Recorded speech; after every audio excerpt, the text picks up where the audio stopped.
नमस्कार दोस्तों, मेरा नाम विजय कुमार है। मैं बदरापुर उत्तर प्रदेश का रहने वाला हूँ। ये जो छोटी सी भूतिया कहानी मैं आपको बताने जा रहा हूँ वो मेरी आंखों देखी सच्चाई है, जिसकी सिर्फ याद ही आज मेरे दिल में खौफ पैदा करने के लिए काफ़ी है। तो वह भूतिया घटना इस प्रकार है।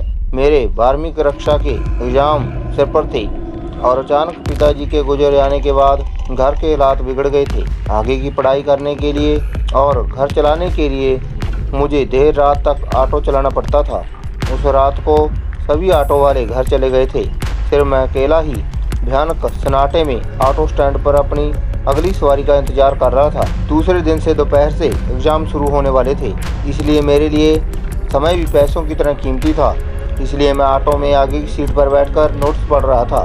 तभी अचानक मुझे एक नशीली महक ने अपनी ओर आकर्षित किया।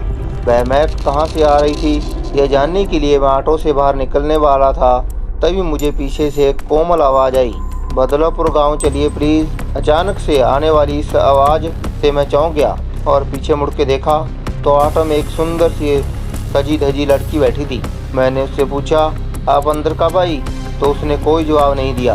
वो बस अपने पैरों की तरफ देखे जा रही थी। मैंने भी आगे कुछ नहीं पूछा और तुरंत ऑटो स्टार्ट करके गांव की तरफ चल पड़ा। लेकिन मैंने एक बात पर गौर किया था, जब से वह लड़की रिक्शा में बैठी थी तब से मुझे गजब की ठंड लगने लगी थी। ऑटो चलते चलते मेरे सामने वाले आईने पर जब मेरी नज़र पड़ी तब मुझे दिखा कि वह लड़की एकटक मुझे घूर रही है।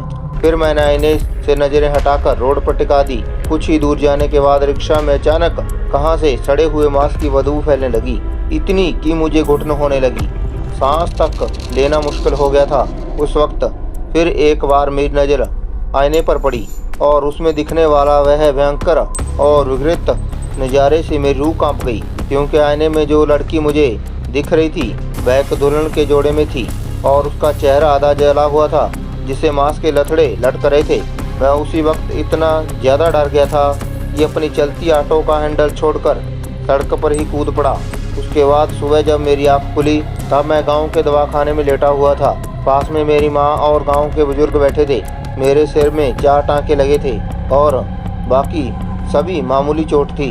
सिर पर गहरी चोट लगने से शायद मैं बेहोश हुआ था। और जब मैंने मेरी रिक्शा के बारे में पूछा तो सभी ने उल्टा मुझसे सवाल किया, तुम हमें गांव के बाहर सड़क पर पड़े मिले थे और तुम्हारा ऑटो दूर उस पुराने कब्रिस्तान में क्या कर रहा था? यह खबर सुनने के बाद मैं दंग रह गया। उस सवाल का जवाब मेरे पास नहीं था, पर उस खौफनाक चुड़ैल के बारे में मैंने सबको बता दिया। माँ भगवान का शुक्रिया करने लगी कि मेरे बेटा एक चुड़ैल के जंगल से सही सलामत बच निकला। जाते जाते सभी गांव के लोग बोले, तुम्हारी किस्मत अच्छी है इसलिए जिंदा हो।